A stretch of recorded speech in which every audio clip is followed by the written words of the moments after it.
ఈరోజు వేమన పద్యం. వానరాకడయును ప్రాణంబు పోకడ కానబడవెంత గనునకైన గానపడిన మీద గలియెట్లు నడుచురా విశ్వదాభిరామ వినురవేమ. దీని అర్థం ఏంటంటే, భూతకాలం, భవిష్యత్తు కాలం, వర్తమానం ఇవన్నీ తెలిసినవాడు సాధారణ మనిషి కాడు, భగవంతుడే.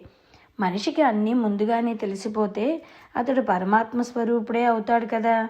వాన ఎప్పుడు వస్తుందో, ప్రాణం ఎప్పుడు పోతుందో, ఈ కాలగతి ఎలా నడుస్తుందో ఇవన్నీ మనిషికి పూర్తిగా తెలిసి ఉంటే అది ఈ కలియుగం ఎలా అవుతుంది? కలియుగ స్వభావమే అనిశ్చితి. మనిషి పరిమితుడు. తెలియని విషయాలు ఎన్నో ఉన్నాయి. తెలియకపోవడమే మనిషి తత్వం. అన్నీ తెలిసినవాడు దైవం అవుతాడు కదా. అందుకే వేమన గారు మన అహంకారాన్ని తగ్గిస్తూ మన పరిమితిని గ్రహించి వినయంతో జీవించాలి అని సూచిస్తున్నారు.